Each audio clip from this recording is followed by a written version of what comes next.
اعوذ باللہ من الشیطان الرجیم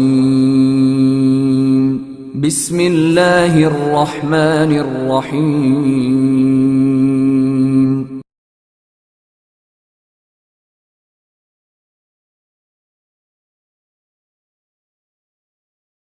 الحمد للہ رب العالمین والصلاة والسلام علی سید الانبیاء والمرسلین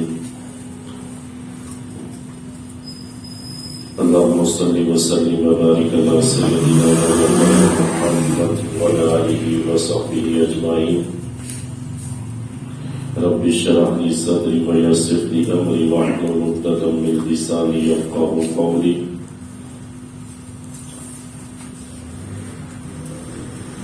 اللہ رب العزت جل جلالہ کی بارگاہ میں دعا ہے کہ مالک کائنات اپنے پاک اور مقدس کلام کی اپنے فضل و کرم سے صحیح معنوں میں تشریح کرنے کی توفیق عطا فرمائے اور اسے ہم سب کو سمجھ کر عمل کرنے کی توفیق عطا فرمائے. انشاءاللہ آج سورہ بقرہ کا آغاز ہوا چاہتا ہوں. سورہ بقرہ یہ مدنی سورت ہے، یعنی اس کی آیات جو ہیں مدینے میں نازل ہے، مدینہ منورہ میں نازل ہے، اور اس کے اندر 286 آیات ہیں، یعنی 286 آیات طیبہ ہیں اور 40 رکوع ہیں. اس کے 40 رکوع ہیں اور شیخ ابن عربی کا قول ہے کہ اس سورہ مبارکہ کے اندر یہ اتنی عظیم الشان صورت ہے کہ اس سورہ مبارکہ کے اندر 1000 امر یعنی حکم، اللہ کے حکم، اور 1000 نہی یعنی جن سے روکا منع کیا جاتا ہے، اور 1000 خبریں ہیں. اس کے اندر 1000 خبریں دی گئی.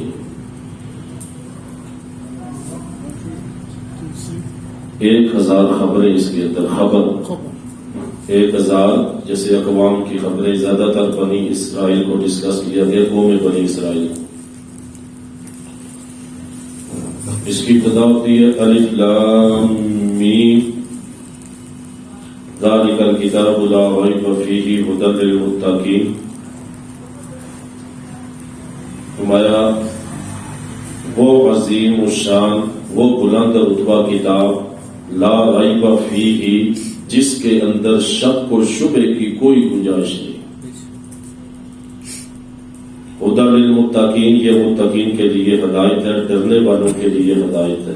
جو متقی ہیں ان کے لیے رہنمائی کا فریضہ انجام دیتی ہے. تو قرآن حکیم کی اس سورہ مبارکہ کے شروع میں بھی الف لام میم یہ جو حرف ہے، اور اسی طرح قرآن انہیں حروف مقطعات کہا جاتا ہے. حروف مقطعات، حرف مقطع یعنی یہ الف لام میم جو ہے. حروف مقطعات یہ قرآن حکیم کی 29 سورتوں کے شروع میں ہیں.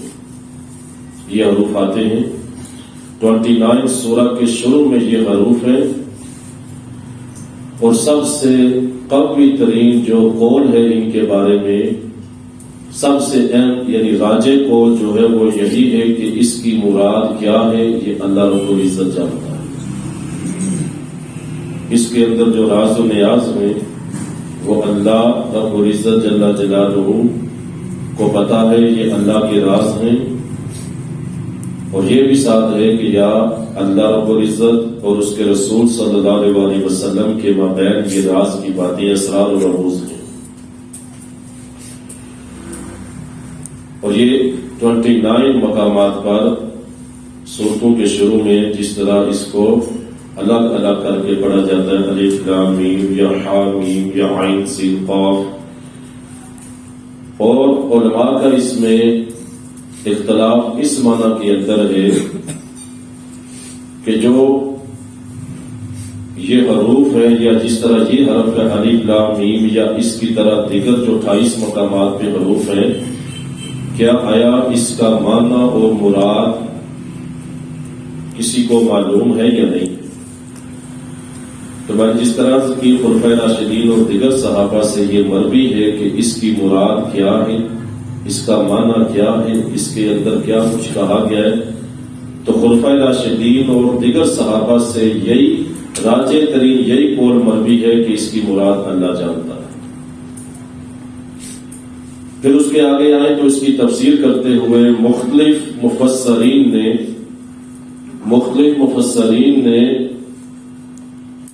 اس کی توجیہ اور اس کی تشریح کی ہے. اور علامہ بیضاوی رحمۃ اللہ تعالی علیہ انوار التنزیل نامی انہوں نے تفسیر دیکھی قرآن کی عربی کے اندر، بہت پرانے بزرگ ہیں، یہ بہت بڑے امام ہیں.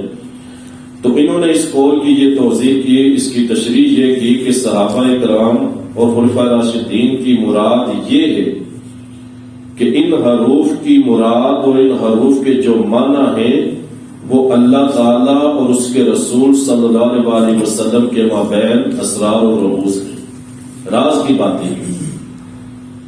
اور یہ کہا جائے کہ صرف اللہ کی ذات وہ تو جانتی ہے، اور یہ کہا جائے کہ اللہ کے رسول کو اس کا معنی مراد نہیں پتا، تو پھر یہ لازم آئے گا کہ اللہ کے رسول سے غیر مفید کلام سے خطاب کیا گیا. اور یہ بہت بعید ہے، یہ نہیں ہو سکتا کہ اللہ کا کلام غیر مفید ہو، کیونکہ نازل ہوا اللہ کے رسول پہ. اور نبی کریم صلی اللہ علیہ وسلم کو اگر آپ کو اس کا علم نہ دیا گیا ہو، اسرار و رموز نہ بتائے گئے ہوں، تو پھر تو قرآن پہ یہ اعتراض لازم آئے گا کہ یہ معاذ اللہ غیر مفید ہے. تو آپ فرماتے ہیں صحابہ کی مراد یہ کہ یہ حروف مقطعات جو ہیں اس کی معنی اور مراد جو ہے وہ اللہ اور اس کے رسول کے مابین راز کی باتیں ہیں، اسرار کی باتیں ہیں، اور اس پہ کسی دوسرے کو آگاہ کرنے کا قصد نہیں کیا گیا، آگاہ کرنے کا اس کے اندر قصد نہیں کیا گیا. پھر یہ حروف مقطعات متشابہات میں سے، حروف مقطعات جو ہیں یہ حروف یہ متشابہات میں سے ہے. اس کی منشا اور اس کی مرضی اس کے اندر ہمارے لیے یہی ہے کہ اللہ رسول جانتے ہیں یا اللہ کے رسول جس کو بتا دیں. اللہ کے اذن سے اللہ کے رسول جس کو بتا دیں وہ اس کے معنی جانتا ہے. اس کا جو بھی معنی ہے، اس کی جو بھی مراد ہے، ہم اس پر ایمان رکھتے ہیں. عام مومنین کے لیے ہمارے لیے یہی حکم ہے کہ ہم اس کے معنی اور مراد پہ ایمان رکھتے ہیں. ہمیں نہیں معلوم اس کے اندر اللہ نے اپنے رسول سے کیا فرمایا، کون سے اسرار اور رموز ہے، کون سی اس کے اندر راز والی باتیں کی گئی ہیں، یہ اللہ اور اس کے رسول جانتے ہیں، بہتر جانتے ہیں. ہمارا اس پہ ایمان ہے جو بھی اس سے مراد ہے. پھر عموماً میں ایک مثال دیا کرتا ہوں اکثر جگہ پہ آپ نے جب خطاب کے اندر کہ اگر ہم دیکھیں نا، وہ میں کہتا ہوں یہ قرآن حکیم کی ہارڈ ڈسکیں ہیں، یا آپ جس طرح دیکھ لیں میموری کارڈ ہوتا ہے چھوٹا سا، اس کے اندر کتنا کچھ آ جاتا ہے، کتنی اس کی سپیس ہوتی ہے جناب. چھوٹا سا بظاہر نظر آتا ہے وہ ہارڈ ڈسک ہوتی ہے کمپیوٹر کی بظاہر چھوٹی سی ہوتی ہے، لیکن اس کے اندر ہزاروں لاکھوں چیزیں سما جاتی ہیں. کتابوں کی بات کریں تو لاکھوں کتابیں ایک میموری کارڈ کے اندر آ جاتی ہیں.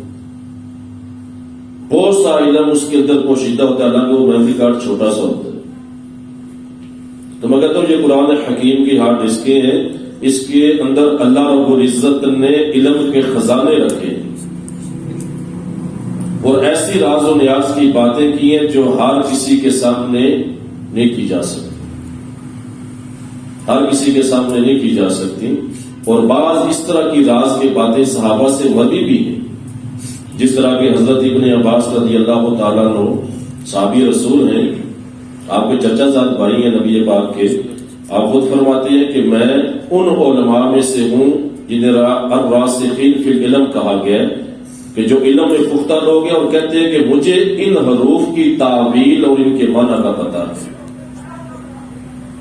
اور یہ علم ایسا علم ہے کہ ہر انسان کی عقل اس کو، اگر کہا جائے نا متشابہات کا علم جو ہے، انسان کی عقل اس کو برداشت نہیں کر سکتی. سیدنا ابو ہریرہ رضی اللہ تعالیٰ عنہ سے مروی ایک حدیث ہے جس میں آپ فرماتے ہیں کہ مجھے اللہ کے رسول نے 2 طرح کے علم عطا فرمائے.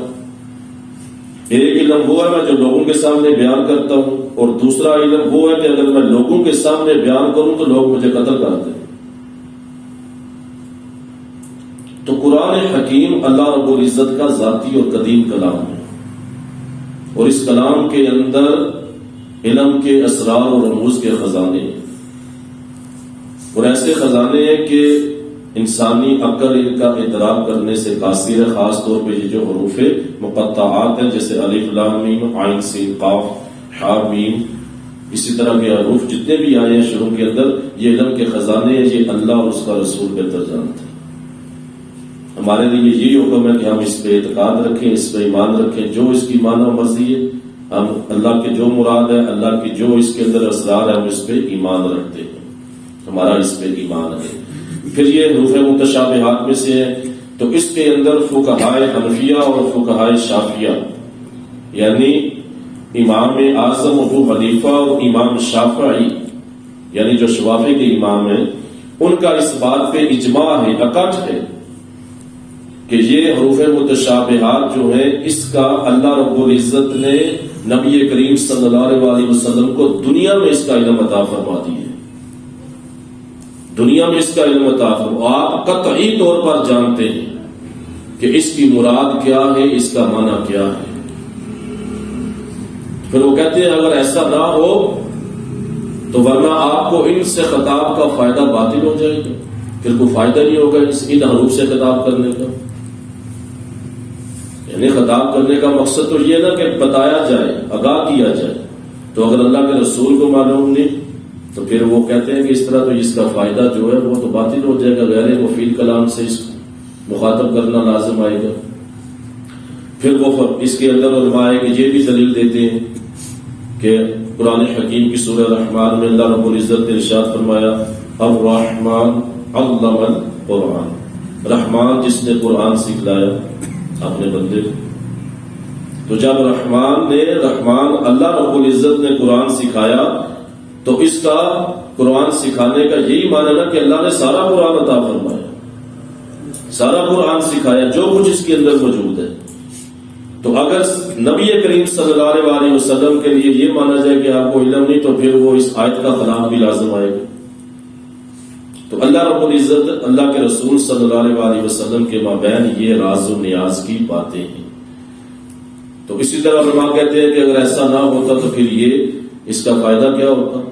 یہ تو ایسے ہی ہوا نا کہ جیسے کسی حبشی کے ساتھ عربی میں کلام کیا جائے یا کسی اجمی کے ساتھ عربی میں کلام کیا جائے، تو اللہ کے رسول صلی اللہ علیہ وسلم کو ان کے معنی بھی معلوم ہے، اس کی مراد بھی معلوم ہے، اور یہ اللہ اور اللہ کے رسول کے مابین اسرار اور رموز کی باتیں اور علم کے خزانے ہیں۔ اس کے اندر کیا کچھ ہے، کیا علامات ہیں جو علماء اس کی تعویل کے اندر گئے، جن علماء نے اس کے معنی ان کے معنی بیان کیے، انہوں نے اپنے طور پہ تشریح کی، اپنے طور پہ توضیح کی، وہ بھی بے شمار علم کا خزانہ۔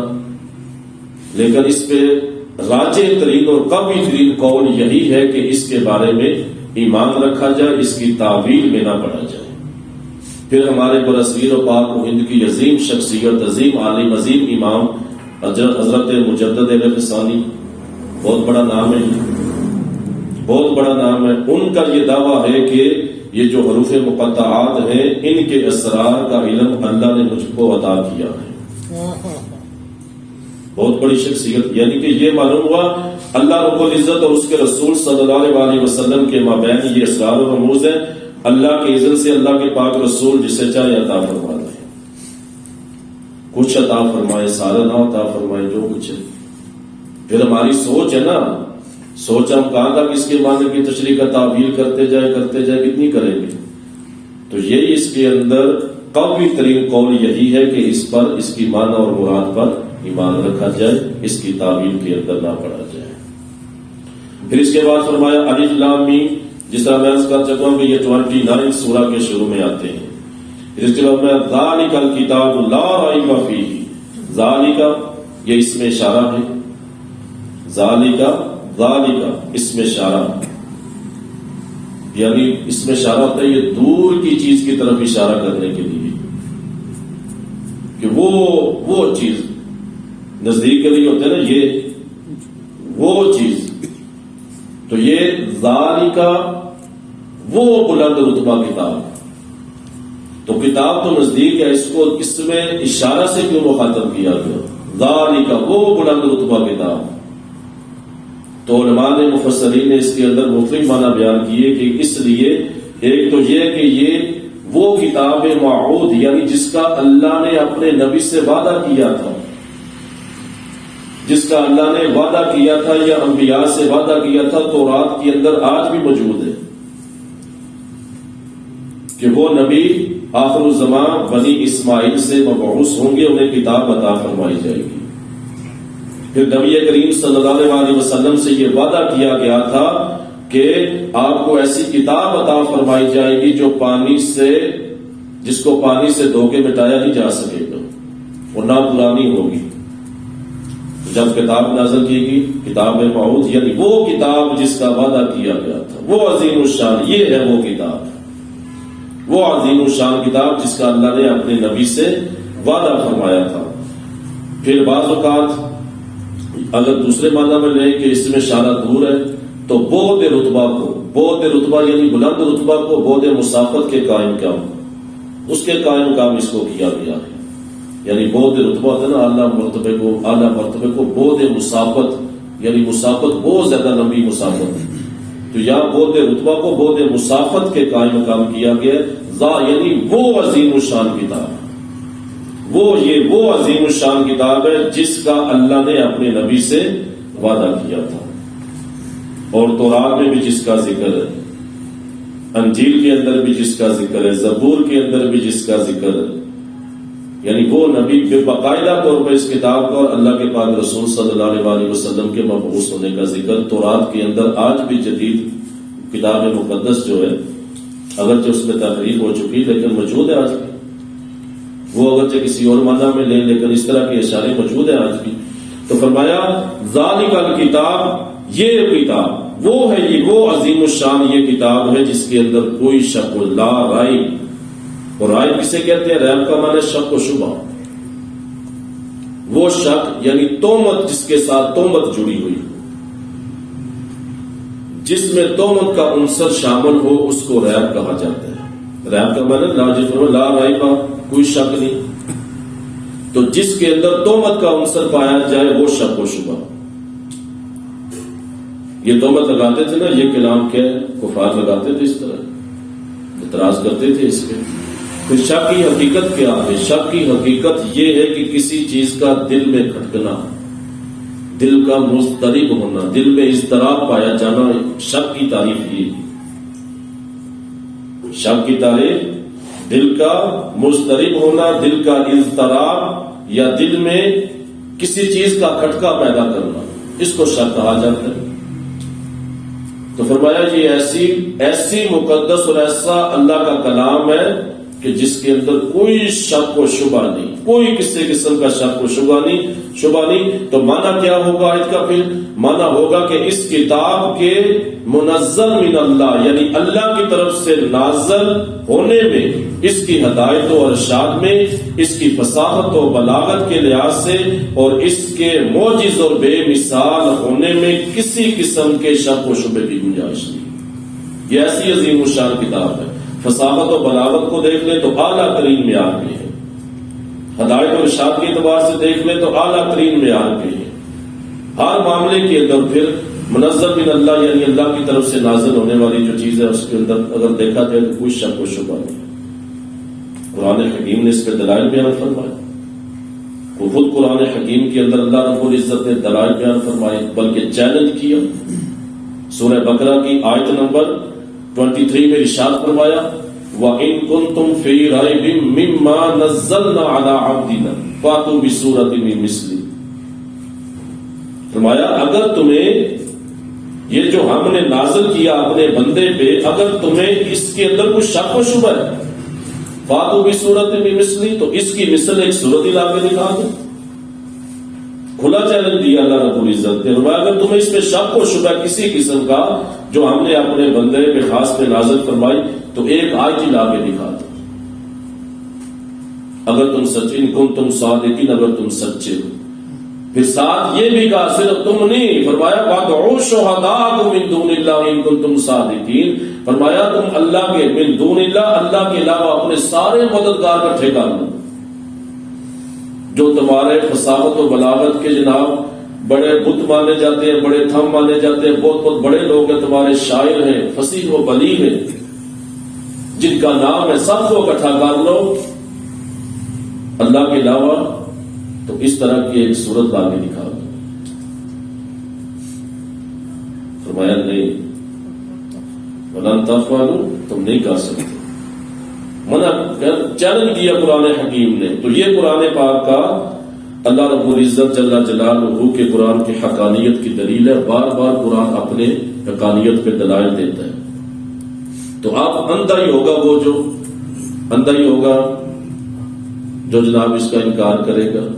قلب سلیم رکھنے والا جو شخص ہے وہ قرآن حکیم کے دلائل پڑھ کے، اس کی آیات کو پڑھ کے، دیکھ کے، سمجھ کے، وہ بے اختیار اس کا دل پکار اٹھتا ہے، تصدیق کرتا ہے کہ یہ کلام رب کا کلام ہے۔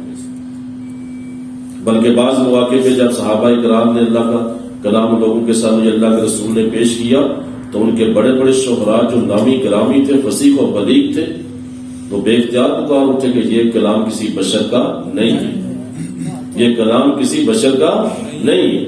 خود انہوں نے اعتراف کیا انہوں نے، اور اس کی آیت کی مثل لانے سے عاجز رہے، نہیں لا سکے اس آیت اس کی مثل کسی قسم کا وہ اللہ رب العزت نے ان کو بار بار چیلنج دیا، بار بار دیا قرآن کے کئی مقامات پہ۔ تو اب اگر کوئی اندھا ہو تو اس کا اپنے اندھے پن کا قصور ہے، وہ کہے کہ جناب سورج نکلا ہو، اور اندھا جناب وہ کہے کہ سورج نہیں ہے، تو قصور تو اس کے اپنے اندھے پن کے، سورج تو چمک رہا۔ تو یہی بات ہے، سورج کی طرح روشن حقانیت ہے قرآن حکیم۔ فرمایا لا ریب فیہ، اس کے اندر کوئی شک و شبہ نہیں۔ مطلب کیا کہ منزل من اللہ، اللہ کی طرف سے نازل ہونے میں اس میں کوئی شک و شبہ نہیں، یہ اللہ کا کلام ہے، یہ اس کا ذاتی اور قدیم کلام ہے، اس کے اندر کسی قسم کا کوئی شک و شبہ نہیں۔ پھر فرمایا ھدی للمتقین، یہ متقین کے لیے ہدایت ہے، متقین کے لیے ہدایت ہے۔ اب ہدایت کا معنی ھدی للمتقین، ھدی کہتے ہیں ہدایت کو، رہنمائی کو۔ ھدی کا معنی کیا ہے؟ اراد الطریق، رستہ دکھلانا، اراد الطریق یعنی رستہ دکھانا، اس کو ہدایت کہتے ہیں۔ اِرشاد الی المطلوب، اِرشاد الی المطلوب یعنی منزل مقصود تک پہنچانا، اس کو ہدایت کہا جاتا ہے۔ منزل مقصود تک پہنچانا، اس کو ہدایت کہا جاتا ہے۔ اراد الطریق یعنی رستہ دکھانا اور منزل مقصود تک پہنچانا، یہ ہدایت کا معنی ہے۔ پھر ہدایت کی 3 قسمیں آپ کے سامنے رکھتا ہوں، نوٹ فرما دیں۔ ایک ہوتی ہے عام ہدایت، ایک ہوتی ہے خاص ہدایت، اور ایک ہدایت وہ ہے خاص و خاص ہدایت، رہنمائی کے معنی میں۔ ایک ہدایت وہ جو عام ہدایت ہے، جس کے اندر عموم پایا جاتا ہے، ایک وہ ہے جو خاص ہے، تخصیص ہے، اور ایک وہ ہے جو خاص اور خاص ہدایت مبارک ہے۔ تو پہلی کو اگر آپ دیکھیں ہدایت عام، تو یہ ہر نباتات کو، ہر جمادات کو، ہر حیوانات کو شامل ہے۔ اس کے اندر تمام چیزیں آ جائیں گی، چاہے ان کا تعلق جاندار سے ہو، بے جان سے ہو، جمادات سے ہو، حیوانات سے ہو، نباتات سے ہو، کسی سے بھی ہو، اللہ نے سب کی ہدایت فرمائی ہے، یعنی رہنمائی کی ہے۔ کہ آپ دیکھیں نا، اللہ رب العزت نے جو نباتات کو آپ دیکھ لیں، جو پودوں کو دیکھ لیں، پورا ایک اصول بتایا، پوری ان کی ہدایت رہنمائی۔ ایک بیج، اس کی ہدایت و رہنمائی کیا فرمائی کہ اس کو زمین کے اندر ڈالیں گے تو وہ اوپر کی طرف نکلے گا، نیچے نہیں جائے گا۔ یہ اللہ کی ہدایت ہے، یہ اللہ کی۔ اب یہ نہیں ہو سکتا کہ بیج کو آپ فضا میں معلق کر دیں یا ویسے دھوپ پہ چھوڑ دیں تو وہ کہیں گے نہیں۔ اللہ نے ایک پورا نظام بنایا، جانوروں کو دیکھ لے، حیوانات کو دیکھ لے، اللہ رب العزت نے ان کو ہدایت فرمائی، رہنمائی فرمائی۔ وہ اپنا ٹھکانہ بنانا، اپنی حفاظت کرنا، اپنے کھانے پینے کا اور خطرناک جانوروں سے حفاظت کرنے کا سارا نظام جانتے ہیں۔ یہ پوری ہدایت اللہ رب العزت کی، یہ عام ہدایت ہے، عام رہنمائی، اللہ نے سب کو اس میں ہدایت عطا فرمائی۔ آپ دیکھیں شہد کی مکھی کو دیکھیں، اللہ نے اس کی ہدایت و رہنمائی کیسے فرمائی، پھر اس کا ذکر قرآن حکیم میں بھی، بلکہ اللہ نے اس کے اندر وحی بھی فرمائی۔ قرآن میں ذکر اس کا کہ پوری ہدایت فرمائی، پوری رہنمائی فرمائی کہ وہ کس طرح اپنے چھتیں بناتی ہے، اڑتی ہے، پھولوں پہ رس چوستی ہے اور کتنے مرحلوں سے گزر کے جناب وہ پھر اس رس کو جا کے اپنے چھتے میں نچوڑ دیتی ہے، پھر اس کی حفاظت کرتی ہے، پھر اس کو کیسے جماتی ہے، گرمی میں کس طرح رہتی ہے، سردی میں، یہ ساری ہدایت و رہنمائی خالق کائنات کی طرف سے۔ اس کی عظمت کی قربان بندہ جتنا غور کرتا جائے، ایک ایک شے کے اندر اس کی قدرت کے نظارے اگر انسان غور کرے تو یہ ہدایت عام ہے، یعنی عموم ہے ہر کسی کے لیے، اور ایک ہدایت ہے خاص ہدایت، خاص رہنمائی، اور وہ خاص ہدایت اور خاص رہنمائی ذوی العقول کے لیے، عقل مندوں کے لیے، وہ جن و انس اس سے مراد ہے۔ خاص ہدایت جو ہے جن و انس کے لیے، جیسے فرمایا ہدی للناس، یہ قرآن لوگوں کے لیے ہدایت ہے، یہ لوگوں کے لیے، تو وہ خاص ہدایت یعنی ذوی العقول جو عقل مند ہیں، یعنی جن و انس، ان کے لیے خاص ہدایت ہے۔ اور تیسری قسم وہ ہے جو خاص الخاص ہے، اور وہ ہے متقین کے لیے، جسے قرآن فرماتا ہے ہدی للمتقین، خاص الخاص ہدایت اللہ کی اپنے پیارے بندوں کے لیے، پرہیزگاروں کے لیے، ڈرنے والوں کے لیے خاص ہدایت ہے۔ تو یہاں پہ فرمایا نا ہدی للمتقین، متقین کے لیے ہدایت۔ اور سورہ بقرہ کی ایک اور جگہ پہ، سورہ بقرہ کی آیت نمبر 1، سورہ بقرہ کے اندر ایک جگہ ارشاد فرمایا ہدی للناس، ہدی للناس، لوگوں کے لیے ہدایت۔ تو قرآن لوگوں کے لیے بھی ہدایت ہے، جمیع انسانیت کے لیے ہدایت ہے، لیکن خاص الخاص ہدایت جو ہے متقین کے لیے، یعنی جس طرح میں اس کے درجہ بندی آپ کے سامنے کی کہ خاص ہدایت قرآن صاحب کے لیے، جن و انس، اس کے اندر کوئی تخصیص نہیں۔ قرآن مسلمانوں کو بھی ہدایت دیتا ہے، قرآن کافروں کو بھی ہدایت دیتا ہے، راہ سے بھٹکنے والوں کو، گمراہوں کو، فاسقوں کو، سب کو قرآن ہدایت دیتا ہے۔ یہ ہدی للناس کے زمرے میں آ گیا۔ اور خاص اور خاص ہدایت جو ہے وہ متقین کے لیے، مطلب کیا کہ قرآن اللہ کی پاک کتاب ہر کسی کے لیے ہدایت و رہنمائی کا فریضہ انجام دیتی ہے، مگر صحیح معنوں کے اندر اس سے فائدہ وہی اٹھا سکتے ہیں۔ قرآن انہی کو رہنمائی صحیح معنوں میں کرتا ہے جو پرہیزگار ہیں، جو ڈرنے والے، جو متقی ہیں، جو متقی ہیں، جو اللہ سے ڈرنے والے، صحیح معنوں کے اندر۔ اس لیے فرمایا ہدی للناس، ہدی للمتقین، یہ متقین کے لیے ہدایت ہے۔ آپ دیکھیں نا سورہ فاتحہ کے بعد سورہ بقرہ لانے کی مناسبت کیا ہے؟ یہی ہے، وہاں پہ کیا اللہ نے دعا سکھلائی تھی، دعا کرتے ہیں ایمان والے اہدنا الصراط المستقیم، ہمیں سیدھے راستے کی طرف ہدایت فرما۔ وہاں بھی یہ ہدایت ہے، یہاں بھی ہدایت، سیدھے راستے کی طرف ہدایت فرما۔ تو پھر وہ جو دعا مانگ رہے تھے، مومنین دعا مانگتے ہیں وہ سیدھا راستہ، تو اللہ رب العزت نے اس کے بعد سورہ بقرہ فرمایا یہ سیدھا راستہ ہے، ہدی للمتقین، ان کی یہ صفات کے حامی لوگ سیدھے راستے پہ، جو آگے 5 صفات ذکر فرمائی اللہ رب العزت نے مومنین کی۔ تو یہ ہے ہدی للمتقین، یعنی یہ قرآن صحیح معنوں کے اندر جو ڈر والے ہیں، جو متقین ہیں، جو پرہیزگار ہیں، یہ ان کے لیے ہدایت کا فریضہ صحیح معنوں میں انجام دیتے ہیں۔ اور فریضہ کیسے ہوتا ہے؟ جس طرح کہ میں نے شروع میں عرض کیا نا کہ حروف مقطعات، اس کا علم اللہ رسول جانتے ہیں، اور بعض اوقات یہ حروف اپنا معنی خود ظاہر کرتے ہیں۔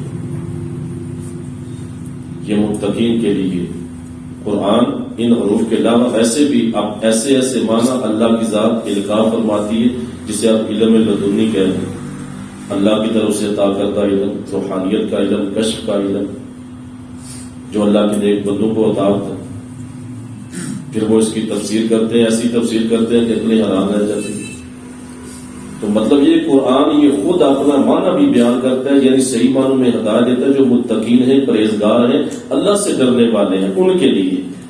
جس طرح کہ آپ دیکھیں نا اس کی مثال کہ کنکریوں نے نبی کریم صلی اللہ علیہ وسلم کے ہاتھ میں تسبیح پڑھی یا نہیں پڑھی؟ تو یہ بعض حروف، قرآن کے حروف اپنا معنی بیان بھی کرتے ہیں۔ تو اسی طرح گو اور ہرن سے اللہ کے رسول نے کلام کیا یا نہیں کیا؟ یہ بھی حدیث سے ثابت ہے، ہرن سے بھی کلام فرمایا، اللہ کے دوسروں کو کوئی سمجھ نہیں آیا۔ وہ کنکریاں تھیں، وہ پتھر کی جامت تھی، لیکن انہوں نے تسبیح کی اللہ کی، اللہ کے رسول۔ وہ جب ابو جہل آیا، یا جو بھی غلام یا ابو جہل کا واقعہ شاید، تو وہ اس نے مٹھی میں کنکری کی تسبیح پڑھی، تو اسی طرح قرآن حکیم متقین جو صحیح اعلیٰ درجے پہ تقوی کے فائز ہوتے ہیں ان کو قرآن اپنے معنی بھی ظاہر کرتا ہے کہ اللہ کا پاک کلام ہے، یہ اللہ کی طرف سے الہام ہوتا ہے، اللہ کی طرف سے القاء کیا جاتا ہے. جیسے بزرگان دین کو، اللہ کے اولیاء کو علم لدنیت یعنی جو عطا کیا جاتا ہے، علم روحانیت کا علم ہوتا ہے، کشف کا علم ہوتا ہے. لیکن اس کے اندر اس ضمن میں یہ یاد رکھیں کہ اللہ رب العزت کا کوئی بھی ولی ہو، ولی اللہ کا قریب قرب والا کوئی بھی بندہ ہو، ہر اللہ کا ہر ولی عالم ہوتا ہے. مطلب یہ کہ ظاہری علوم جو ہے دین کے وہ اس نے وہ لازمی سیکھے ہوتے، کسب لازمی کیا ہوتا ہے ظاہری علوم. جتنے اولیاء کی آپ تاریخ پڑھیں، حضور داتا گنج بخش کشف المحجوب لکھی پڑھیں، آپ عقلیں حیران رہ جاتی. تاریخ پڑھیں کہاں کہاں جا کے علم دین حاصل کیا. تو ہر ولی کے لیے ظاہری علم پہلے، لیکن اللہ کا ہر ولی جو بھی ہوتا ہے نا وہ عالم ضرور ہوتا ہے، لیکن ہر عالم جو ہوتا ہے وہ اللہ کا ولی نہیں ہوتا. ہر عالم اللہ کا ولی نہیں ہوتا، لیکن ہر ولی اللہ کا، ہر جو عالم ہے وہ ہر ولی اللہ کا وہ عالم ہوتا ہے. تو وہ جب ان کو علم عطا کیا جاتا ہے نا، پھر وہ قرب نوافل کی وجہ، کثرت نوافل کی وجہ سے، کثرت عبادت کی وجہ سے، کثرت ذکر کی وجہ سے اللہ کے قرب پاتے ہیں جب وہ، تو پھر اللہ انہیں روحانیت کا علم عطا فرماتے ہیں. اللہ اسرار و رموز انہیں عطا کرتا ہے، اسرار کے دروازے ان پہ کھولتا ہے. اس لیے میں کہتا ہوں نا، حضور مجدد علی ثانی نے دعویٰ کیا کہ مجھے ان حروف کا علم ہے، لیکن لوگوں کے سامنے ظاہر کرنے کی ممانعت ہوتی ہے. لوگوں کی عقلیں جو ہے اس کو برداشت نہیں کر سکتی، اس کو سہ نہیں سکتی. تو فرمایا ہدی للمتقین، یہ ہدایت ہے. اب متقین تقوی کیا ہے؟ یہ تقوی سے ہے. تقوی کیا ہے؟ تقوی کا مطلب ہے نفس کو خوف کی چیز سے بچانا. تقوی متقی یعنی جب تقوی آتے ہیں نا، کہتے ہیں ہم تقوی اختیار کرنا، اور خوف کو بھی تقوی کہا جاتا ہے. نفس کو ڈرانے والی چیز سے، نفس کو خوف دلانے والی چیز سے اپنے آپ کو بچانا، نفس کو بچانا. جو اس کو خوف کو بھی تقوی کہا جاتا ہے، اللہ کا خوف جس کے اندر ہوتا ہے وہ متقی ہوتا ہے. تو قرآن حکیم کی کئی صورتوں میں ارشاد فرمایا یا ایھا الذین آمنوا اتقوا اللہ حق تقاتہ ولا تموتن الا وانتم مسلمون. اے ایمان والو، اللہ سے ڈرو اور تمہیں موت آئے تو صرف اسلام پہ آئے. تمہیں ہر حال میں جو موت آئے تو صرف اسلام پہ آئے. اس سورہ حشر کے اندر جو میں اپنے سابقہ لیکچر میں عرض کر چکا ہوں، یا ایھا الذین آمنوا اتقوا اللہ ولتنظر نفس ما قدمت لغد. اے ایمان والو، اللہ سے ڈرو اور تم میں سے ہر جان یہ دیکھے کل آگے کیا بھیج رہی. تو کئی مقامات پر تو تقوی کا مطلب ہے اپنے نفس کو خوف کی چیز سے بچانا، اور خوف کو بھی تقوی کہتے ہیں. معنی کیا ہوئے شرعی معنی؟ کہ گناہ کی آلودگی سے نفس کی حفاظت کرنا، گناہوں کی آلودگی سے نفس کی حفاظت کرنا، یہ تقوی کہلاتا ہے. اس کا شرعی معنی ہے اللہ رب العزت کی نافرمانی سے بچنا، یہ گناہ ہے. اللہ رسول کی روگردانی، اللہ رسول کی نافرمانی سے بچنا، اپنے نفس کو اس گناہوں کی آلودگی سے صاف ستھرا رکھنا، یہ تقوی. قد افلح من تزکیٰ، وہی طہارت ہے نا، تزکیہ دل کا جس نے صاف کیا اس نے فلاح. واما من خاف مقام ربہ ونہی النفس عن الہوی فإن الجنۃ ہی المأوی. جو اپنے رب کے حضور کھڑا ہونے سے ڈرا اور اپنے نفس کو اور اپنے آپ کو خواہش نفس سے روکا، فرمایا جنت ایسے شخص کا ٹھکانہ ہے.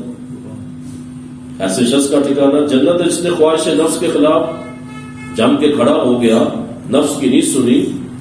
تو یہی گناہ کی آلودگی سے نفس کی حفاظت کرنا، یہ تقوی کہلاتا ہے. پھر اس کا اصطلاحی معنی دیکھیں آپ، تو معنی ہوگا اللہ تعالیٰ کی اطاعت کر کے نفس کو عدم اطاعت کے عذاب سے بچانا. اللہ کی اطاعت کر کے نفس کو عدم اطاعت کا جو عذاب ہے اس سے بچانا، یہ تقوی ہے. یعنی عدم اطاعت یعنی اطاعت نہ کرنا، اطاعت نہ، اللہ اس کے رسول کی اطاعت نہ کرنے کا جو عذاب ہے اس سے اپنے آپ کو بچانا. اسی طرح اللہ کی معصیت کے عذاب سے اپنے آپ کو بچانا تقوی ہے. آداب شریعت کی حفاظت کرنا یہ تقوی ہے. اور اسی طرح ہر وہ کام جو اللہ سے دور کر دے بندے کو، اس سے بچنا یہ تقوی ہے. اور اسی طرح خواہش نفس کو ترک کرنا یہ تقوی ہے. اور اسی طرح اپنے آپ کو کسی سے بہتر گمان نہ کرنا یہ بھی تقویٰ ہے،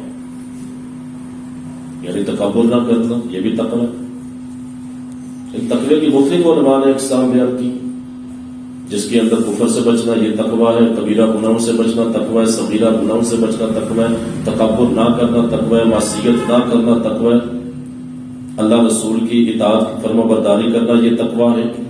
تو اسی طرح ما سوائے اللہ کو ترک کر دینا، اللہ کے علاوہ ہر چیز کو چھوڑ دینا، اور یہ بلند رتبہ لوگوں کا کام، اللہ کے اولیاء کا منصب، اللہ کے سوا ہر کسی سے بے پرواہ ہو جاتے ہیں، صرف اللہ سے ڈور ہوتی ہے۔ اور اسی طرح نبی کریم صلی اللہ علیہ وآلہ وسلم کی قولن و فعلن اقتداء کرنا یہ بھی تقویٰ ہے۔ قولن و فعلن یعنی نبی کریم صلی اللہ علیہ وآلہ وسلم کے اقوال مبارکہ آپ نے جو ارشاد فرمائے اور فعل مبارک جو آپ نے کیا اس کی اقتداء کرنا یہ بھی تقوی کے اندر آتا ہے۔ لقد کان لکم فی رسول اللہ اسوۃ حسنہ، تمہارے لیے بہترین نمونہ رسول کریم کی سیرت ہے۔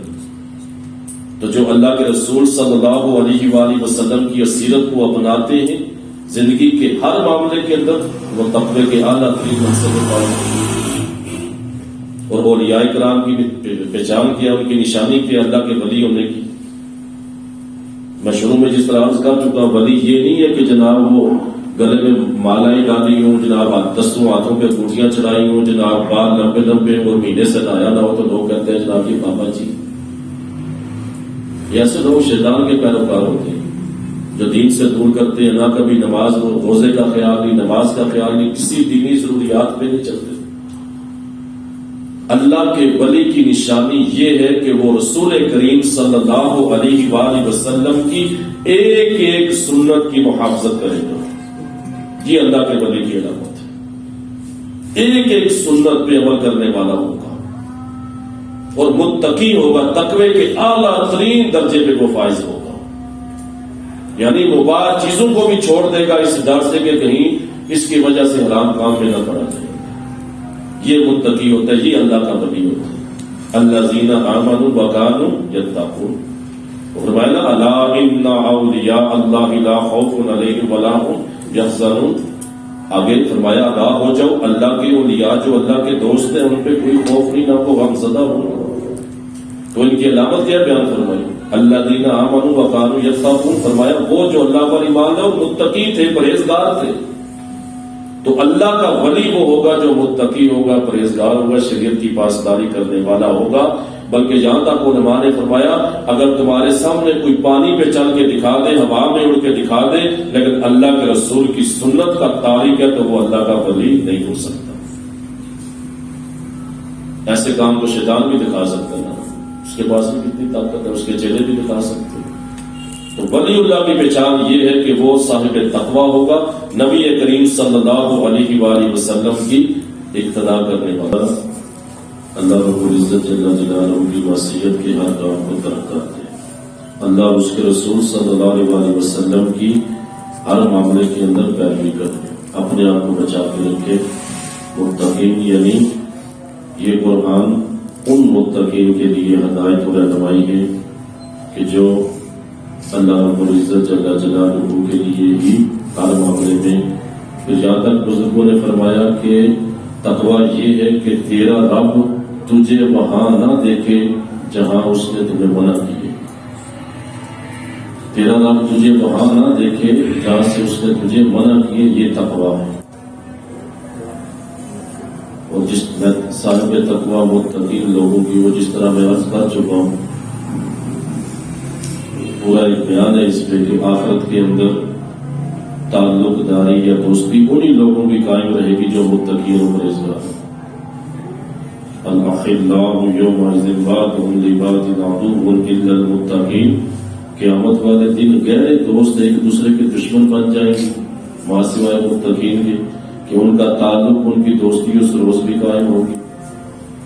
تو فرمایا، پھر یہاں پر فرمایا ہدی للمتقین، یہ قرآن صحیح معنوں میں انہیں ہدایت دیتا ہے، جو متقین ہیں انہیں رہنمائی کرتا ہے۔ پھر آگے متقین کی اللہ رب العزت جل جلالہ نے صفات ذکر فرمائی، فرمایا الذین یؤمنون بالغیب، متقین وہ ہیں، پرہیزگار وہ ہیں، ان کی پہلی صفت یہ ہے کہ وہ غیب پر ایمان رکھتے ہیں۔ متقین کی پہلی صفت جو بن دیکھے غیب پر ایمان رکھتے ہیں۔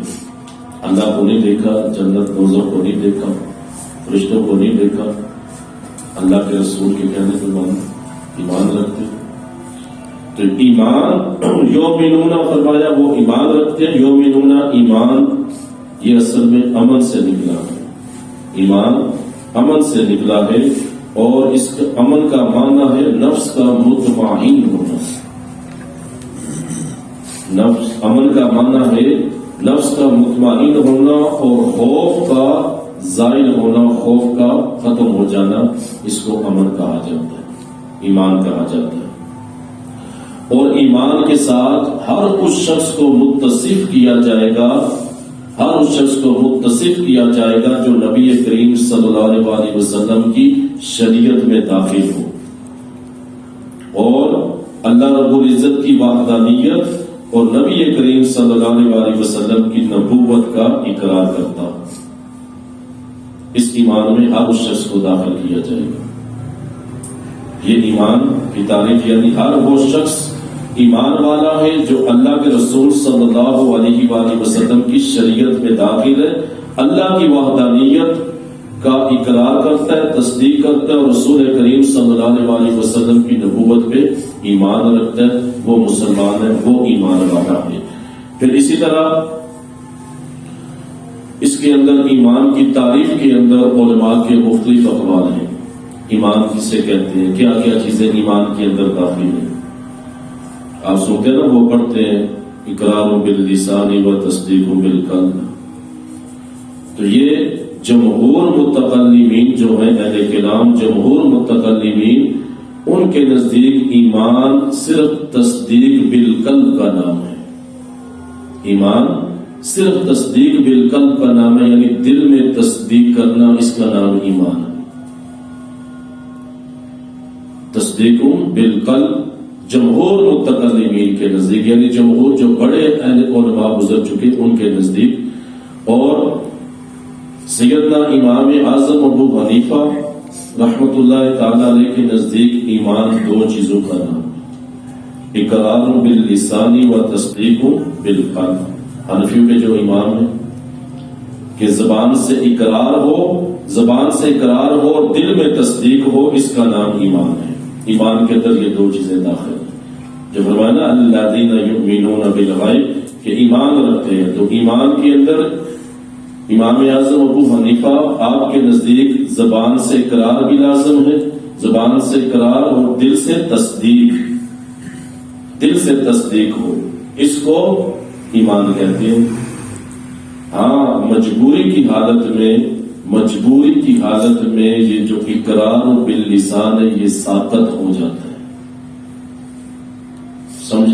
سمجھ آئے آپ کو؟ ساقط ہو جاتا ہے، مجبوری، شدید مجبوری۔ اس وقت ایمان، دین، شریعت رخصت دیتی ہے کہ زبان سے جو کچھ کہنا، مثال کے طور پہ کسی نے جان سے مارنے کی دھمکی دی، عضو کاٹنے کی دھمکی دی، اور بندہ سمجھتا ہے کہ اس کی بات نہ مانی تو یہ ایسے ہی کرے گا، جان سے مار دے گا، اور کفر بکنے پہ مجبور کیا بندے نے کہ اللہ کا انکار کرو ورنہ جان سے مار دوں، یا تمہارے کسی عضو کو نقصان پہنچاؤں گا، اور یہ یقین کامل ہے کہ یہ ایسے ہی کرے گا، تو اس وقت اقرار باللسان، زبان سے اقرار جو ہے وہ ساقط ہو جاتا ہے۔ شریعت رخصت دیتی ہے کہ بندہ اپنی جان بچانے کے لیے منہ سے کفر کہہ سکتا ہے، رخصت ہے کہ منہ سے کفر کہہ سکتا ہے، لیکن دل مطمئن ہونا چاہیے۔ منہ سے اللہ کا انکار کر سکتا ہے جان بچانے کے لیے، لیکن دل پہ تصدیق، دل مطمئن ہونا چاہیے، مگر یعنی یہ ساقط ہو جاتا ہے شرعی نقطۂ نظر سے میں کر رہا ہوں، مگر اس کے اندر بھی افضل ترین یہی ہے کہ بندہ اپنی جان دے دے مگر اللہ اور اس کے رسول کا انکار نہ کرے، یہ افضل ترین شہادت ہے۔ مگر شریعت کے اندر رخصت ہے کہ شدید مجبوری میں جان سے مارنے کی دھمکی دے کے جو کفر پہ مجبور کرے کہ کفر پکو، اللہ کا انکار کرو، تو اس وقت شریعت رخصت دیتی ہے۔ اور یہی امام اعظم ابو حنیفہ کے نزدیک رحمۃ اللہ اللہ علیہ کہ اگر شدید مجبوری ہو تو پھر اقرار ساقط ہو جاتا ہے کہ بندہ کفر کہنا چاہے جان بچانے کے لیے کہہ سکتا ہے، مگر افضل یہی ہے کہ اپنی جان دے دے مگر کفر نہ پکے، مگر شرعی نقطہ نظر سے یہ یعنی اس کی رخصت ہے۔ پھر اسی طرح ائمہ ثلاثہ جو ہیں، ائمہ ثلاثہ اور محدثین، ائمہ ثلاثہ کون؟ امام اعظم ابو حنیفہ کے علاوہ امام شافعی، امام مالک اور امام احمد بن حنبل، جو تین مذاہب ہیں نا ہمارے حنفیوں کے علاوہ۔ حنفی امام اعظم کی فروعات کے اندر پیروی کرتے ہیں، شافعی جو ہے امام شافعی کی کرتے ہیں فروعات کے اندر، مالکی امام مالک کی کرتے ہیں، حنبلی امام احمد بن حنبل کے۔ تو ائمہ ثلاثہ کے نزدیک ایمان تین چیزوں کا نام ہے۔ ایمان تین چیزوں کا نام ہے: اقرار باللسان، زبان سے اقرار، تصدیق بالقلب، تصدیق دل سے تصدیق، اور تیسری چیز عمل صالح، نیک اعمال۔ یہ ائمہ ثلاثہ سیدنا امام اعظم ابو حنیفہ کے علاوہ باقی جو تین امام ہیں ان کے نزدیک ایمان کی تعریف یہ ہے۔ ہاں وہ کہتے ہیں کہ عمل صالح نہ ہونے کی وجہ سے بندہ کافر نہیں ہوتا، فاسق ہو جاتا ہے، مگر ایمان سے نہیں نکلتا، ایمان سے خارج نہیں ہوتا، کیونکہ ایمان الگ چیز ہے۔ امام اعظم ابو حنیفہ حنفیوں کے نزدیک ایمان الگ چیز ہے اور عمل الگ چیز ہے۔ اس لیے قرآن حکیم میں آپ دیکھیں نا، جہاں ایمان کا ذکر ہے عمل صالح اس کو علیحدہ اس کا ذکر ہے کہ ایمان والے اور نیک عمل کرنے والے۔ فرمایا نا وبشر الذین آمنوا وعملوا الصالحات ان لهم جنات تجری من تحتها الانہار۔ فرمایا بشارت تو ان لوگوں کو جو ایمان والے اور عمل صالح کرنے والے۔ تو ایمان کا الگ ذکر ہے قرآن حکیم میں، عمل صالح کا الگ ذکر آیا ہے۔ عمل صالح اگر کوئی چھوڑتا ہے تو وہ مسلمان ہی رہتا ہے مگر وہ فاسق ہوتا ہے۔ تو ایمان کے اندر یہ چیزیں جو ہے نا وہ ائمہ ثلاثہ کے نزدیک اس کے اندر داخل ہے۔ تو فرمایا یؤمنون بالغیب، پہلی شرط یہ ہے کہ وہ غیب پر ایمان رکھتے ہیں۔ اب غیب کیا ہے؟ غیب کس کو کہتے ہیں؟ غیب وہ چیز ہے جس کا حواس خمسہ سے ادراک نہ کیا جا سکے۔ غیب اس کو کہتے ہیں، یہ زیادہ تر ڈیٹیل بحث چلتی ہے نا علم غیب کے بارے میں، عموماً یہ بحثیں چلتی ہیں۔ تو غیب کی تعریف یہ ہے کہ جس کا حواس خمسہ سے، جو انسان کے پاس ہے وہ حواس خمسہ کیا ہے؟ وہ پانچ ہے: قوت باصرہ یعنی بصر دیکھنے کی قوت، قوت باصرہ دیکھنے کی قوت، قوت سامعہ سننے کی قوت کانوں کی، قوت شامہ سونگنے کی قوت جو اللہ نے ہر انسان کو عطا کی ہے، قوت ذائقہ چکھنے کی قوت، اور قوت لمسہ چھونے کی قوت۔ یہ پانچ حواس ہیں، اور غیب وہ ہے کہ یہ پانچ حواس کے ذریعے جن کا ادراک نہ ہو سکے اور نہ اس کو عقل سے معلوم کیا جا سکے۔ غیب وہ ہے جس کا ادراک حواس خمسہ سے نہ ہو سکے اور نہ ہی عقل کے ذریعے اس کو معلوم کیا جا سکے، اور اس کا علم صرف نبی کریم صلی اللہ علیہ وسلم کے خبر دینے سے ہوتا ہے۔ آپ نے خبر دی ہے نا، اور نہ اللہ کا انکار کرنے والے، اللہ کی خبر دی ماننا۔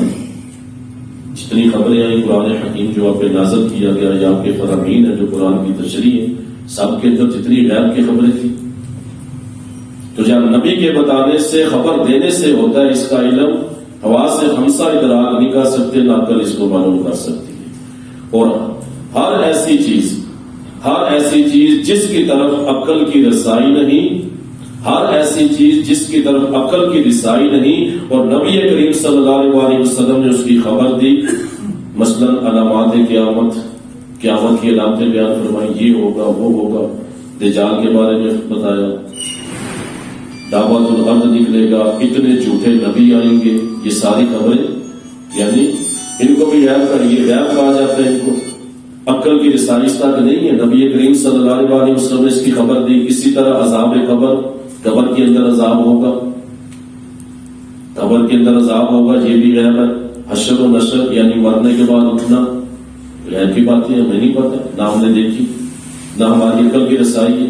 اسی طرح پورے صراط اس کی خبر دے گی، اسی طرح میزان جہاں نیکیاں تولی جائیں گی اس کی بھی خبر دے گی، اس طرح جنت و دوزخ، اسی طرح فرشتے۔ اللہ نے اپنے محبوب اپنے نبی کریم کو قرآن نازل فرمایا، خبریں دی۔ وَعَلَّمَكَ مَا لَمْ تَكُنْ تَعْلَمْ، فرمایا حبیب جو آپ نہیں جانتے ہم نے آپ کو سکھا دیا، آپ کو علم عطا کر دیا۔ تو یہ ساری کی ساری جو چیزیں ہیں وہ علم غیب کے اندر آتی ہے، یعنی ہر ایسی چیز جس کی طرف عقل کی رسائی نہیں اور نبی کریم صلی اللہ علیہ وسلم نے اس کی خبر دی، اور وہ خبریں چند یہ علامات قیامت، عذاب قبر، حشر و نشر، صراط و میزان وغیرہ۔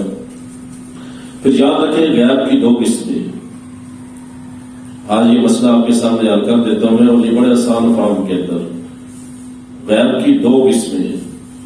پہلی قسم وہ کہ جس کے حاصل ہونے پر کوئی دلیل نہ ہو، غیب کی پہلی قسم وہ جس کے حاصل ہونے پر کوئی دلیل نہ ہو، اور یہ علم غیب ذاتی ہے۔ یہ علم غیب ذاتی ہے اور یہ اللہ تعالی کے ساتھ خاص ہے، یہ اللہ رب العزت کے ساتھ خاص ہے۔ اور جن آیات میں غیر اللہ سے علم غیب کی نفی کی گئی ہے وہاں یہی علم غیب مراد ہے، وہاں پر یہ علم غیب مراد ہے۔ جہاں قرآن میں منفی کی گئی نا غیر اللہ سے علم غیب کی، تو وہاں علم ذاتی مراد ہے جس کے حصول پہ کوئی دلیل نہیں۔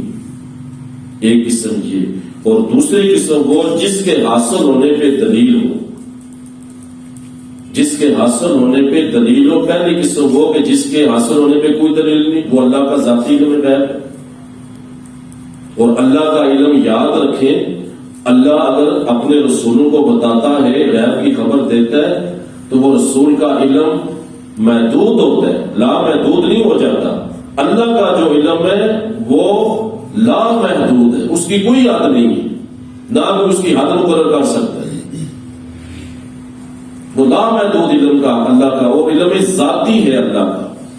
اور جو اللہ اپنے نبیوں کو عطا کرتا ہے، جس طرح قرآن کی آیات اس پہ شاہد ہے، جس طرح کہ فرمایا عالم الغیب فلا یظہر علی غیبہ احدا الا من ارتضی من رسول، کہ فرمایا وہ عالم غیب والی ذات کسی پر، کسی ایک پر، کسی کو بھی غیب کی اطلاع نہیں دیتا مگر من ارتضی، مگر اپنے پسندیدہ رسولوں میں سے، یہ سچائی وہ بتاتا ہے۔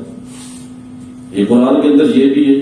تو یہ وہ غیب ہے جس پہ دلیل موجود ہے، اور جس غیب سے اللہ نے نفی کی ہے غیر اللہ سے، وہ علم ذاتی علم ہے، اس پہ دلیل موجود نہیں۔ اور یہ بھی اللہ کا علم ہے، یہ اللہ نے عطا کی ہے، جو یہ اللہ کا عطائی علم ہے، اس پہ دلیل موجود ہے۔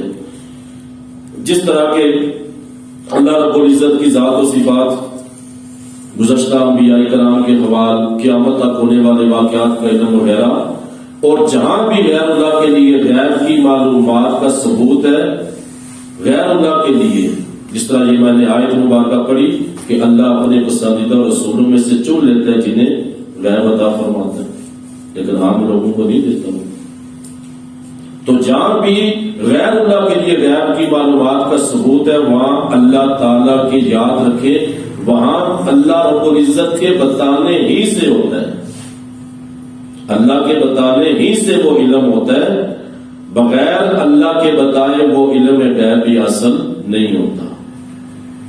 جہاں جس پہ دلیل موجود ہو، جیسے دلیل موجود ہے نا اللہ کی ذات و صفات پہ، اللہ کی صفات قرآن میں بھی آئی، اس کی ذات کا ذکر اللہ رب العالمین۔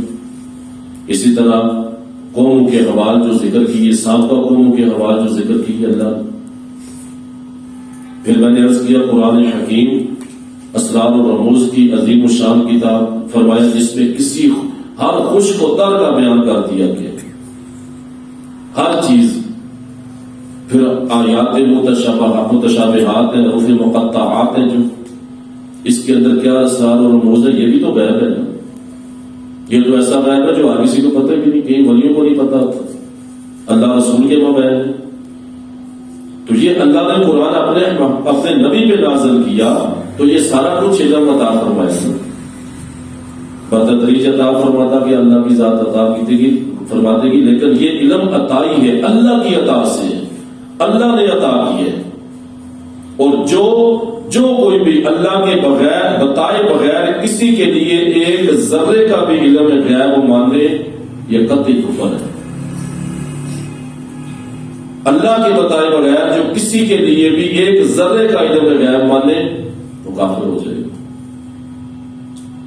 تو ایک علم غیب ہو جس پہ کوئی دلیل نہیں، وہ اللہ وہی علم غیب ہے جس کے بارے میں فرماتا ہے اللہ کہ یہ اللہ کسی غیر کو نہیں دیتا، وہ اللہ کا علم ذاتی۔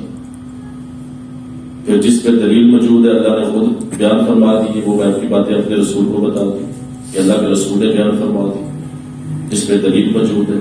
لیکن یہ بھی علم ذات اللہ کا علم غیب اللہ کی عطا سے، اللہ کے بتانے سے۔ اللہ کے بتائے بغیر کوئی فرد کوئی رسول کے لیے جو بھی اللہ کے کسی نبی مکرم نبی رسول کے لیے ایک ذرے کا بھی علم غیب مانے وہ کافر ہو جائے گا۔ یہ اللہ نے عطا کی ہے، اور اللہ کی ذات عطا فرماتی ہے، معجزے کے طور پہ بھی عطا فرمایا جاتا ہے۔ یہ جو معجزات ہیں اس کے طور پہ بھی عطا فرمایا جاتا ہے۔ تو غیب وہ چیز ہوتی ہے جس کا حواس سے ہم سا ادراک نہیں کر سکتے، جس طرح کہ اللہ رب العزت کے رسول کریم صلی اللہ علیہ وسلم انگلیوں سے پانی جاری ہو جانا عقل ادراک کر سکتی ہے؟ نہیں کر سکتی۔ وہ چاند کا 2 ٹکڑے ہونا جو ذکر ہے حدیث کے اندر، عقل ادراک کرنے سے قاصر ہے۔ اللہ نے معجزہ عطا کی، نمکین پانی میں لاب مبارک کا ڈالنا، اس کا میٹھا ہو جانا، معجزہ ہی ہے نا۔ اور بہت سارے معجزات ہیں، تھوڑا سا کھانا بہت سارے کثیر لوگوں کو کھلا دینا، یہی معجزات ہیں۔ بہت ساری چیزیں، یہ سب کچھ اللہ کے عطا فرمانے سے ہے، اور یہی علم غیب ہے۔ نبی کریم اکثر یہ بحث کی جاتی ہے نا کہ اللہ نے علم غیب کے لیے، جو اللہ کے لیے غیر کے لیے علم غیب ماننے کافر ہے، وہ علم ذاتی علم غیب۔ اور یہ شرعی مسئلہ بھی یاد رکھے کہ جہاں مطلق علم غیب بولا جائے گا وہاں مراد اللہ کی ذات، اللہ کا علم ہوگا۔ اور انبیاء کے لیے، رسولوں کے لیے، مکرم رسولوں کے لیے جب علم غیب کا لفظ وہاں کہیں گے اللہ کے بتانے سے، اللہ کے بتانے سے اللہ نے اپنے نبی یا اللہ نے اپنے نبی کو یہ علم عطا کیا۔ تو مطلق علم غیب کا جو سی ہے وہ صرف عالم الغیب اللہ کی ذات کے لیے، اور اللہ نے جو علم عطا فرمایا وہ محدود ہے، اور اللہ کا جو ذاتی علم ہے وہ غیر محدود ہے، اس کی کوئی حد نہیں، کوئی حد نہیں اس کی۔ پھر اس کے بعد فرمایا الذین یؤمنون بالغیب ویقیمون الصلاۃ، دوسری صفت یہ ارشاد فرمائی کہ وہ نماز قائم کرتے ہیں۔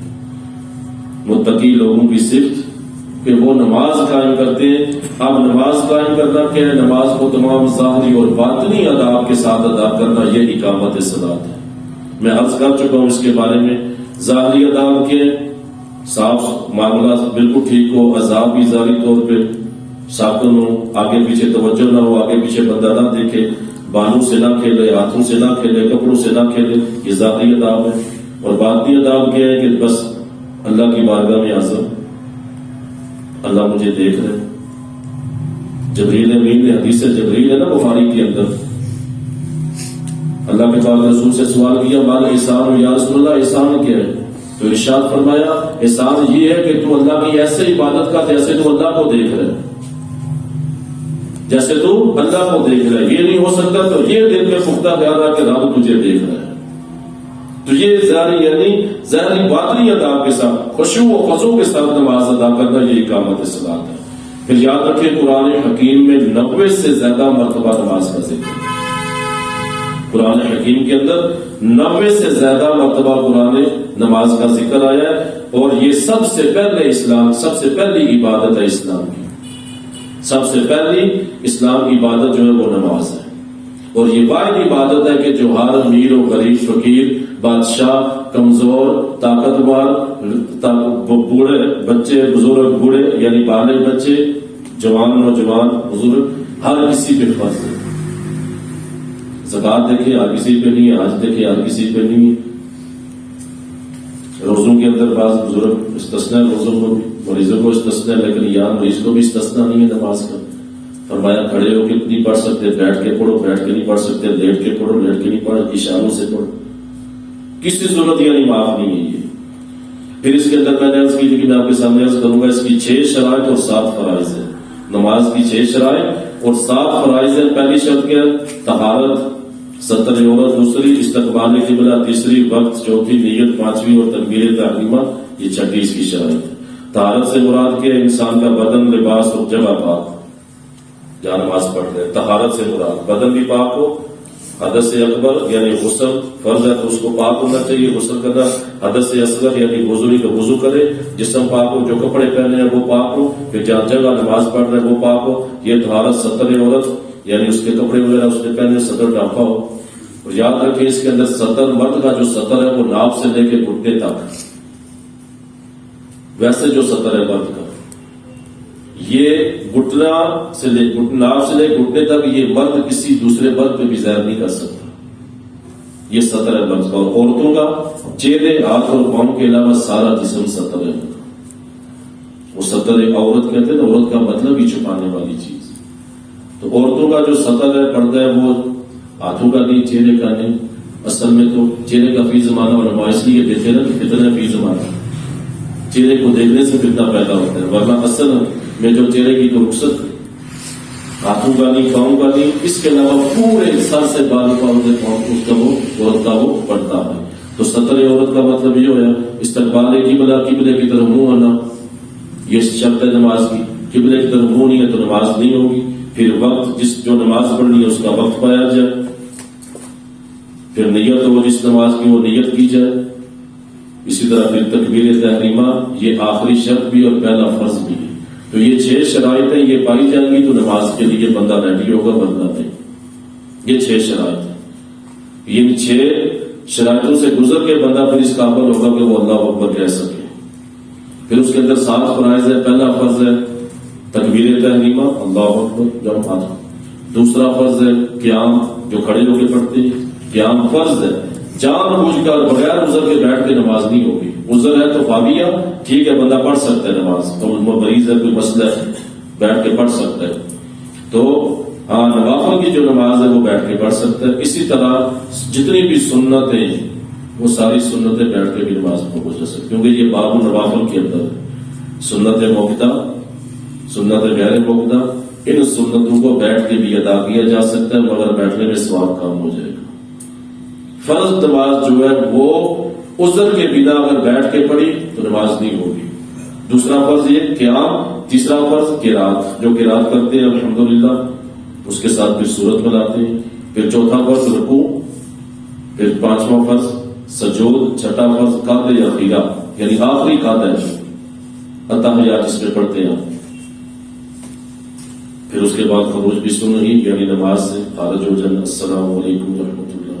یہ 7 فرض ہے نماز کے جو لازمی ہیں. 6 شرائط پوری کرنے کے بعد بندہ پھر نماز کی اس کنڈیشن میں داخل ہوتا ہے. پھر اس کے اوپر وہ فرائض لاگو ہو جاتے ہیں جن کا ادا کرنا ضروری ہے. پھر اس کے اندر چند واجبات بھی ہیں، وہ بھی سماعت کر لیں، وہ فائدہ دیں گے آپ کو. واجبات نماز، واجبات صلاۃ، وہ واجبات جن کے ترک کرنے سے سجدہ سہو لازم آتا ہے. ہوتا ہے نا بعض اوقات موٹی موٹی 2 مسئلے ہیں کہ بندہ وہ دعائے قنوت چھوڑ دے یا سورت میں لانا بھول جائے، یا دوسری رکعت پہ بیٹھنا تھا کھڑا ہو گیا 4 رکعت والی نماز میں بیٹھا نہیں، تیسری میں چلا گیا تو پھر وہ اس میں سجدے صاحب یعنی وہ اس نے واجب چھوڑ دیا تو سجدے صاحب کرے گا. عموماً ہمارے لوگ یہی جانتے ہیں. تو واجبات صلاۃ یہ کہ تکبیر تحریمہ جو ہم کہتے ہیں اس میں لفظ اللہ اکبر یہ واجب ہے. ٹھیک، واجبات صلاۃ اللہ اکبر یہ لفظ اللہ اکبر کہنا یہ واجب ہے. پھر سورہ الحمدللہ پڑھنا، الحمدللہ رب العالمین یہ واجب ہے. اور میں عرض کر چکا ہوں کہ مطلق قرات جو ہے نا وہ فرض ہے. سورت پڑھنا یہ واجب ہے، پھر اس کے ساتھ سورت ملانا یہ واجب ہے. پھر اس طرح فرض کی پہلی 2 رکعتوں میں قرات کرنا یہ واجب ہے. اسی طرح الحمد کا سورت سے پہلے ہونا یہ واجب ہے. الٹ نہیں ہو سکتا کہ پہلے سورت پڑھی پھر الحمدللہ پڑھ لیں. الحمدللہ کو پہلے رکھنا یہ واجب ہے. اسی طرح ہر رکعت میں سورت سے پہلے 1 بار ہی الحمد پڑھنا، 2 بار نہیں پڑھ سکتے. 2 بار پڑھیں گے تو واجب کا ترک لازم آئے گا. 1 دفعہ الحمد شریف پڑھ سکتے ہیں. پھر اسی طرح تعدیل ارکان. تعدیل ارکان کیا؟ یعنی رکوع و سجود، قوما و جلسہ، اس میں کم از کم 1 بار سبحان اللہ کی کہنے کی مقدار ٹھہرنا. ایک بار رکوع کے اندر بھی سجدے کے اندر بھی کم از کم ایک دفعہ سبحان اللہ کہنے کی مقدار. اب اس کے اندر میں آپ سامنے وضاحت کر دوں کہ یہ ہم رکوع میں کیا پڑھتے ہیں؟ سبحان ربی العظیم، اور سجدے میں سبحان ربی الاعلی. سنت مبارک ہے اگر سجدے میں یا رکوع میں یہ تسبیحات نہ بھی پڑھی جائے تو نماز کا فرض ادا ہو جاتا ہے، لیکن یہ سنت مبارک پڑھنا چاہیے. تو ان کے درمیان جو ہے نا میں عرض کرتا ہوں کم از کم اتنی مقدار ہونی چاہیے ایک دفعہ بندہ سبحان اللہ کہنے کی مقدار. اب ہوتا کیا ہے؟ قوما کیا ہوتا ہے؟ قوما کہتے ہیں رکوع سے اٹھنے کے بعد سیدھا کھڑا ہونا. رکوع کرتے ہیں نا اللہ اکبر سامی اللہ لمن حمیدہ، ہوتا کیا ہے کہ بندے پورا رکوع ہی نہیں کرتے، سجدے میں چلے جاتے ہیں. تو قومے سے سیدھا کھڑا ہونا یہ واجب ہے، ایک مرتبہ سبحان اللہ کہنے کی مقدار کے مطابق. اسی طرح جلسہ کہتے ہیں دو سجدوں کے درمیان جو بیٹھا جاتا ہے، ایک سجدہ کر کے تھوڑا سیدھا ہوتے ہیں پھر سجدہ کرتے ہیں، اور بعض ہوتے ہیں جب سجدہ کیا تو ادھر سے دوسرا کر دیا، واجب کا ترک ہو جاتا ہے. تو دو سجدوں کے درمیان اتنا جناب اتنے کی دیر کے لیے ایک دفعہ سبحان اللہ کہنے کی مقدار وہ رکنا یہ واجب ہے.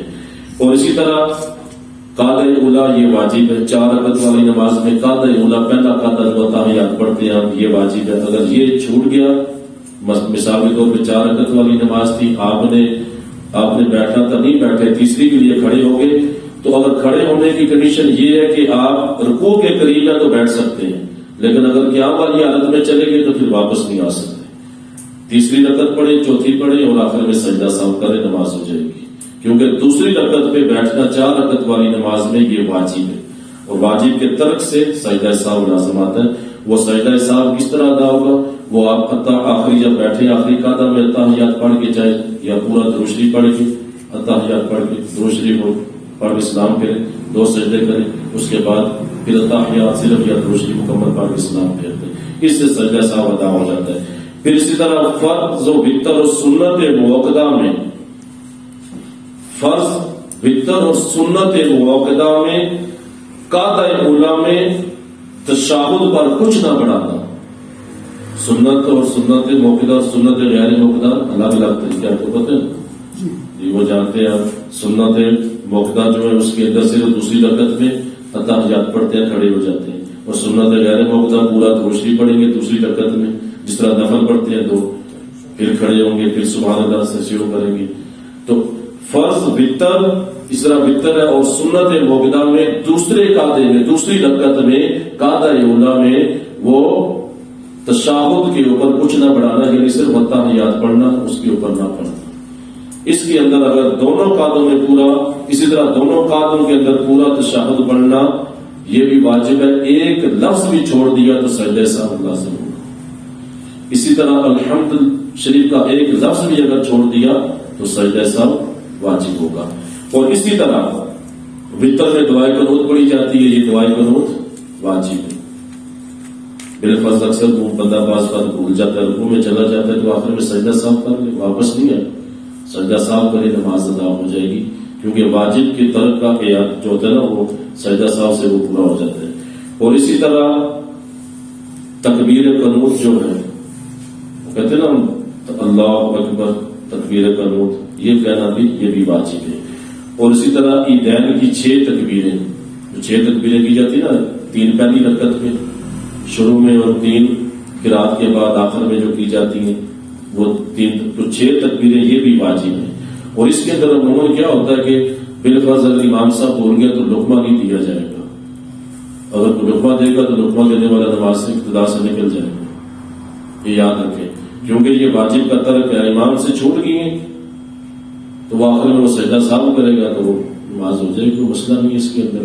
اسی طرح عیدین میں دوسری رکعت کی تکبیر رکوع یہ بھی واجب ہے.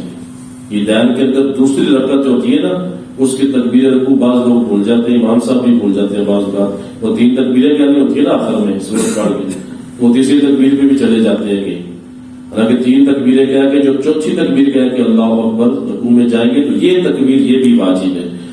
اور اسی طرح اس کے لیے لفظ اللہ اکبر کہنا یہ بھی واجب ہے. اس تکبیر کے لیے بھی سجدہ سہو یہ بھی واجب ہے، ادا کر لیں تو نماز مکمل ہو جاتی ہے. تو یہ چند مسائل اس کے الذین یؤمنون فرمایا، یہ متقین کی صفات بیان فرمائی. جس کے اندر فرمایا ہدی للمتقین، یہ وہ بلند رتبہ کتاب جس کے اندر شک و شبہ کی کوئی گنجائش نہیں. الذین یؤمنون بالغیب ویقیمون الصلاۃ ومما رزقناہم ینفقون. فرمایا وہ متقین ہیں جو غیب پر بن دیکھے ایمان رکھتے ہیں اور نماز قائم کرتے ہیں، اور جو ہم نے ان کو رزق دیا، جو مال دیا، اس کو ہماری راہ میں خرچ کرتے ہیں. پھر فرمایا والذین یؤمنون بما انزل الیک وما انزل من قبلک. فرمایا وہ متقی ہیں کہ جو ایمان لاتے ہیں اس پر جو آپ پر نازل کیا گیا یعنی قرآن حکیم، اور اس پر جو آپ سے پہلے نازل کیا گیا یعنی آسمانی کتابیں. جو آسمانی کتابیں اور صحیفے، مشہور آسمانی کتابیں کتنی؟ قرآن کے علاوہ تین، زبور، انجیل اور تورات، یہ مشہور، اور قرآن حکیم چوتھی کتاب. اس کے علاوہ بعض صحیفے، بعض تختیاں جو نازل کی گئی سیدنا ابراہیم علیہ السلام پہ بھی، سیدنا موسیٰ، تورات کے علاوہ بھی اس طرح بھی. تو ان تمام پر ایمان رکھنا ایک مسلمان کے لیے لازم ہے. ان کی تعلیمات، اس میں تحریفات ہو چکی تعلیمات منسوخ ہے ہمارے لیے، لیکن یہ ہے کہ بڑا وہ کتاب اللہ تو ہے نا، جس میں تحریف نہیں ہے، تو ہمارے لیے دلیل اور حجت اللہ کی پاک کتاب ہے. اس کتاب پر ایمان رکھتے ہیں. بالآخرۃ ہم یوقنون، اور اس کے ساتھ آخرت پر ان کا پختہ ایمان ہے. آخرت پر ان کا پختہ ایمان ہے، یقین رکھتے ہیں، پختہ یقین ہے انہیں کہ آخرت والے دن اٹھنا ہے، اللہ کی بارگاہ میں حاضر ہونا ہے. فرمایا یہ متقین ہے، یہ پرہیزگار ہے. پھر آگے ارشاد فرمایا اولئک علی ھدی من ربہم واولئک هم المفلحون. فرمایا یہ ہیں وہ اولئک، دونوں اولئک سے مراد یہی لوگ ہیں. اولئک هم علی ھدی من، فرمایا یہ وہ لوگ ہیں غیب پر ایمان رکھنے والے، نماز پڑھنے والے، راہ خدا میں مال خرچ کرنے والے، کتاب پر، قرآن حکیم اور سابقہ کتابوں پر ایمان رکھنے والے، آخرت کے دن پر ایمان رکھنے والے. فرمایا یہ ہیں وہ لوگ جو اپنے رب کی طرف سے ہدایت پر ہیں، سیدھے راستے پر ہے. وَأُولَٰئِكَ هُمُ الْمُفْلِحُونَ، اور فرمایا یہی وہ لوگ ہیں جو فلاح پانے والے ہیں. یہاں سے مراد کامل فلاح ہے. کامل فلاح متقین کے لیے، مکمل فلاح یہ کامل فلاح یعنی مکمل فلاح متقین کے لیے، جاتے ان کو جنت میں داخلہ مل جائے گا. اور ایک ہے اصل فلاح ہر مسلمان کے لیے، ایک ہے کامل فلاح. فلاح کہتے ہیں نا کامیابی، فلاح کہتے ہیں کسان کو بھی فلاح کہتے ہیں. فلاح کا مطلب ہوتا ہے پھاڑنا، فلاح پھاڑنا، کہ کسان کو فلاح کہتے ہیں کہ وہ زمین میں بیج ڈال، زمین کو پھاڑتا ہے، بیج ڈالتا ہے، پھر اس کے بعد اپنا مقصود حاصل کر لیتے ہیں. تو فلاح یہی ہے کہ انسان اللہ اس کے رسول کی اطاعت کرتے کرتے جب وہاں پہنچے جنت میں داخل ہو گیا، اپنا مطلب وہ مقصود حاصل کر لیں. تو ایک ہے کامل فلاح، فلاح پانا، وہ فلاح کامل متقین کے لیے. اصل فلاح ہر مسلمان کے لیے، وہ گناہ گار ہو، جہنم میں بھی چلا گیا لیکن ایمان والا ہوا، اپنی سزا پوری کر کے بالآخر جنت میں داخل کیا جائے گا. یہ اصل فلاح ہر مسلمان کے لیے. اور کامل جو فلاح، مکمل کامل فلاح ہے، وہ صرف متقین کے لیے. تو کیا خیال ہے، پرہیزگار بننا اچھی بات ہے، بننا چاہیے نا. متقی پرہیزگار جس کی یہ علامتیں ذکر کی گئی، میں نے چند یہی علامتیں بنا لینا، یعنی مکمل یہ کہ اللہ اس کے رسول کی نافرمانی سے بچا جائے، اللہ اس کے رسول کی نافرمانی سے بچایا جائے اپنے آپ کو. ہر وہ کام جس کے اندر اللہ رسول کی نافرمانی ہے اس سے رکا جائے، اللہ کی اطاعت کی جائے، اس کے رسول کی اطاعت کی جائے. یہی سب سے بڑا تقویٰ ہے. اور اس کے اندر سب سے اہم ترین بات تکبر سے بچا جائے، کسی کو حقیر نہ سمجھا جائے، اپنے سے کسی کو حقیر نہ سمجھا جائے.